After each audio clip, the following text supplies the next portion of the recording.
Hey class, today we're going to be exploring more of HTML. So just a little quick recap of what we learned in the last lesson. We learned the importance of using HTML and CSS. HTML provides kind of like the skeleton of our site and allows us to create content on our web pages, as well as CSS creates the style. So if you want to make like a font, if you want to make a font colored, then you can choose to do that with CSS.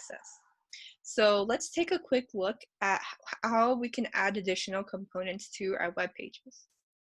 So the first thing we're going to cover today is fonts. Fonts is using essentially making your website kind of nicer. If we take a quick look at our default like web page, when we run something like with a header H1 and a paragraph, a P tag, if we run it, the font is like pretty standard, but we can choose to add new fonts and stylize our web pages. So let's take a quick look at the resources to do so. So now I've jumped to the Google Fonts page, and essentially you can always just kind of Google the link for this, but essentially Google Fonts provides you a whole library of fonts that you can choose from. So if I choose, let's say I wanted to use this font. So let's use Oswald. So if I click on it, I can actually just select the style that I want. So I kind of like my font to be bold. And then I go to embed, and then I copy this link here, and then I go back to my original web page. So now that I'm back in my original web page, I will essentially copy and paste this link between inside of my head tag, right? So let's put it right here and copy and paste that. But I also have to indicate that now that I've linked this new font, I also want to indicate where I want to use it. So let's go really quick back to the Google Fonts page. Right, so now I'm going to copy and paste this, and it says you use this for specifying families. And so let's go back to the web page again. And now all we do is go to whatever tag that we want to use that font with, and we can paste that over. And then let's try running this. Great, so now I saw that my font has changed on my site, and I can actually add multiple fonts too. So this is a cool concept to use because you can make your web pages more personalized. The next thing we're going to cover is using and linking the CSS page. So currently I have all of my style or my CSS enclosed inside of the style tag. However, if this gets too much, if I end up having a lot of styles, then my page would be super long and it would just be very inconsistent to have all of my CSS in one page as well as the HTML. So to clean this up, I've actually, we can actually move this, all of the CSS, all the selectors, into our style.css page, which is currently empty on our repo. And we paste that in. Okay. And now we can remove this style tag. And let's try running it really quick. Oh no, so we see that here, like something's gone wrong. We somehow weren't able to link all the styles after we moved it to a style.css. The reason why is because we didn't link the style.css with our HTML. So we kind of need to let our HTML page know where to find the style.css. And that would be using this tag here. So this is also a link. And essentially it says that, hey, I'm going to link a file called style.css, which is in the same directory as my HTML file. And this is just information for the HTML file to know that, hey, this is a type of a CSS page. And so make sure to include this part. So now let's run this and try. Cool, so now I don't need to use any more style tags to incorporate my CSS into my HTML page, and now I'm able to make my code much cleaner in terms of organizing where all my CSS is. So now that I've made some changes to my HTML, I want to make this site more personalized, and I want to give more information about some of my hobbies, right? So let's make a list. of our hobbies. And to do that, we can actually create a list by using the tag OL, and this means that we're going to have an ordered list. So our bullet points would be numbered. However, if we wanted to have an unordered list, we would use the tag UL. So in this case, I just need to create an unordered list. So I'm going to write UL, and then I'm going to close my tag right here. But now I actually want to add the bullet points inside. And to add each bullet point needs to be enclosed inside of a LI tag. So some of my favorite fruits. So let's say I'm going to make a header that says some my favorite hobbies. So my favorite hobbies is, let's say, eating, and then we close the LI tag. So let's try this really quick. Great, so now it's updated to create a bullet point because the LI tag indicates that it is an item inside of your list. So let's make another one here. We say sleeping, and let's run that over here. Cool, so I have 2 bullet points. So to demonstrate what an ordered list would look like is something like this. So if I want an ordered list, I'll change OL tag, and now I have the OL tag, and I want to include, let's say, 1. So just to demonstrate, our first item is 1, and then our second item is 2, and let's run.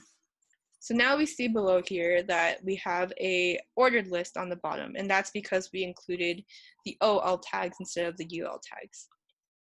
So now my code is getting a little bit more, like there's a little bit more things in my page, and I want to make sure to comment all of this so that I know that how I know how my page is really organized, right? So to do that, we can actually write some comments in our code.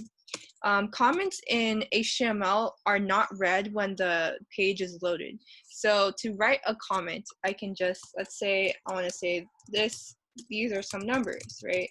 But I do not want them to show up, like I don't want to see the text. So right now, if I run this, you will see that you'll see this text, right? But in this case, I want to comment it out, and to make a comment, you just have to do command and question mark. So that will create a comment in our web page. HTML will not load these comments. They're just for you to see. So let's kind of step through how we can create links to different pages, right? So right now my page is pretty empty, and I want to maybe make a link to a site. So the way we do that is using the syntax A, which is the A tag, and you can reference a site that you want to enter when you click on something. So let's say I want to go into a page called puppy.html, and I want to write this and say like, hey, check out this puppy, right? And let's run that real quick and see what happens. So cool, it looks like this is going to create a link for us, but currently when I click on this link, it says it's not found. And the reason why is because I haven't made this puppy.html file. So let's go ahead on the right side of our Replit. We can add a file, and we call it puppy.html, which is what we said it would be. And now let's just copy over some very template code and erase our body here. So instead of having text, we're gonna just have an image of a puppy. And so we can say image source, and let's actually look up an image of a puppy. Cool. So now we can copy the image address as we looked up, as we learned last lesson, and we're going to copy this image address inside of the source property. Okay, so now that we have this image loaded, let's take a look at what happens if we click run. And so on run, by default, Replit will always run the index.html file. So in this case, we would have to link the puppy file, and if we click on it, we'll see that we see our little puppy page. right? So let's say I wanted to center this image. To center it, we can just do, we actually have a really convenient center tag, which allows you to center an item on your page. So let's click run again, and run will run index.html. So now we click on this, and now our image is centered. Great, so now we've learned a little bit about linking different pages together, and you can actually create more links on your index.html file. And you can actually even link to different web pages. So now let's try to go and add another link to another web page that is not an HTML file. So we can do ahref, and we're still referencing another place that we want to link to. And we're going to just go ahead and copy the STEM League homepage. And we can just say go to STEM League home. And now let's run our page. And now we have another option, go to STEM League home. And let's go, and now it takes us to our site. So these are all cool things that you can do with linking, and feel free to add more styles to your page. So currently the A tag doesn't look too pretty. So we can go to style and say, actually, I want my font to be the font that we chosen earlier in the lesson, and I want the font size to be, let's say, 40 pixels, so pretty big.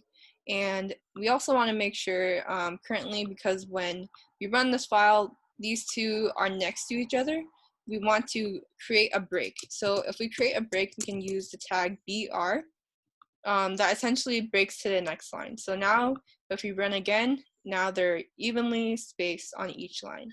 Cool, so now I've moved to a new HTML page because I want to show you the concepts of using a div.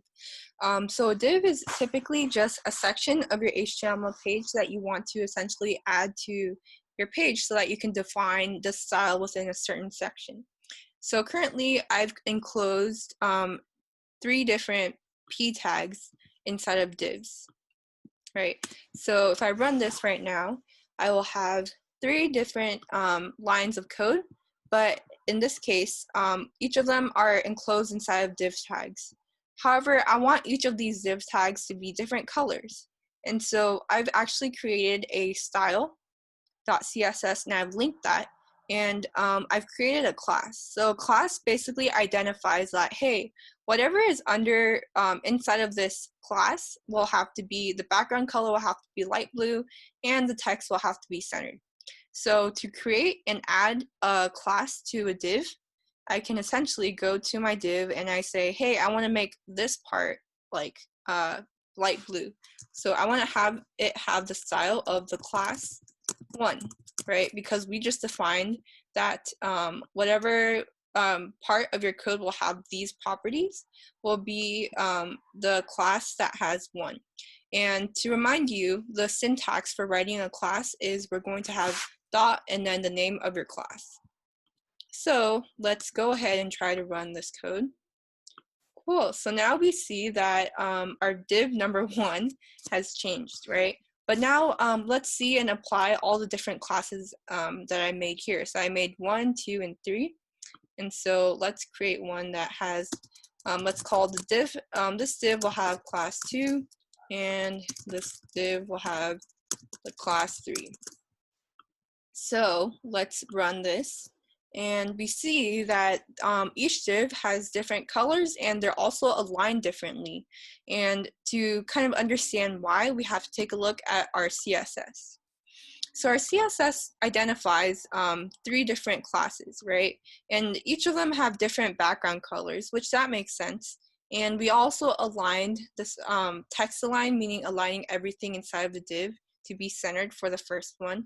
And then we indicated, hey, on the second div, we're going to have left. All of our text aligned to the left and then to the right for the last one. So this is an idea that you can use to kind of like create certain properties inside of your web pages that define certain sections of your code. And so div tags are very important, and we normally use div tags to help us define properties and text inside of a certain part of your web page. So now we're going to tackle creating tables inside of our HTML page. So tables are essentially like regular tables where we can essentially add columns and rows into our HTML component. And to create this, currently I've set up a new repo to show you what a table looks like. So let's go ahead and run and see what happens. Cool. So now, as I'm running my file, I see that it creates a table where the column names are song name, artist, cover, and year release. And inside of each row, I kind of share some of my favorite songs and the album covers that associated with them.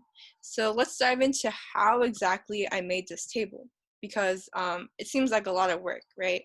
So to create a table, first you need to enclose everything inside of a table tag. So you see here, I have the table tag right here, and inside I have my column names. So my first thing is I have to use a row, tr, to define a row, right? And my first row is going to be the row for all my columns, right? So I'm going to go ahead and make a row, which is using the tag tr. And for each of my column headers, I'm going to essentially have a column name associated with the column that I want. So I have song name, artist, cover, and year release, and that's all defined here. And remember, I'm using the tag th to define a header or a column to my table. So now I've defined that, if we go ahead and let's just comment this out really quick. So let's comment out the first, second, and third row to see what it would look like without kind of like modifying or adding any of this. So if we go ahead and run, right now my table will just have song name and all the columns, right? So now I want to add my first row. So my first row, exactly how do we make my first row? Well, the first thing I want to do is define another row, right? Because this is technically my second row, because my first row is my columns.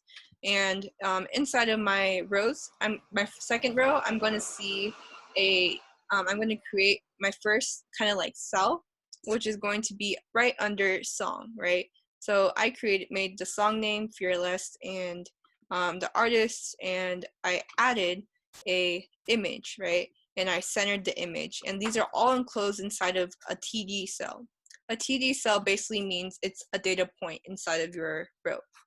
And so if I go ahead and run this, I will see that essentially each row is created. And if I were to comment out everything else, I will see that my table runs perfectly because I basically defined 3 different rows here that basically replicate the idea of the first row. So you see here, I have another song. So this is song 1. My third row is going to be another song with the image source, and my last row is also another song. So tables are really helpful resources for you to add components to your web page to make it look kind of like nicer and formatted better. If we go onto our home page, if you look at this, this is really just a table, right? And if we can actually use a really cool tool in Google Chrome where we can inspect, and what happens is it pops up this inspect tool that essentially you can look at the HTML that is underlying this whole page. So if I click on an element, I need to click this little button first. And let's say I want to take a look at my table. You see here, we have Monday, Wednesday, Thursday through Friday. And then we have within each cell, we have a TD. And essentially, I just created and changed the color of the background to be different colors corresponding to essentially each activity. So tables are really useful. Feel free to play around with them. All right, so the last thing we're going to cover is how we can link videos onto our web pages. And so if I take a quick look at our video right here, if I want to share, I can just go to share and get embed. And essentially this line of code allows me to embed this video inside of my web page. So I'm going to go ahead and copy and move over to my REPL. We'll see that right now there's nothing in my page, and all I want to do is just copy and paste that link and write a title saying like H1 welcome, and we can go ahead and run and see what happens. We see that our video just loaded, and now we are able to kind of watch this video inside of our web page. So that's pretty cool, and these are all the cool things you can do inside of your HTML page to personalize it. And especially on your coding session for About Me, there are some really awesome like different components you can add to your About Me site so that you can share with your friends that you made your own first web page. I also want to point out that on our curriculum page, we have a really awesome cheat sheet that you can click on and you can reference for kind of like finding certain like tags that you might have forgotten. And these are just the common tags that we normally use in our HTML and CSS. Obviously, we don't have all of them, so I would recommend using a site called w3schools.com that includes a bunch of documentation and examples of different things you can add to your HTML and CSS pages. So if you go and click on Learn HTML, you'll see that you can learn how to create classes and just like review about different aspects of your HTML page. And these are all really awesome resources that we hope you use, and we've also linked them below on our lesson pages. So make sure to check those out. Learn how to create and import fonts from Google Fonts, and also to link CSS. And we also learned how to create links to other pages. So those are pretty cool aspects that we can now add to our projects, as well as using lists, ordered and unordered lists into your pages, and writing comments, and defining divs. So whenever we want to define a div, we create the div, and we can use classes to identify different properties inside of our divs. And the last thing is we learn how to make a table, as well as importing media. So other than images, we can also import videos from YouTube by simply getting the embedded link. So these are all cool aspects that we can add to our HTML, and there are definitely more resources that you can use, that, as I mentioned previously. So feel free to look online and find more resources that you can use to enhance your web pages. But thank you so much for joining me on today's lesson, and see you next time.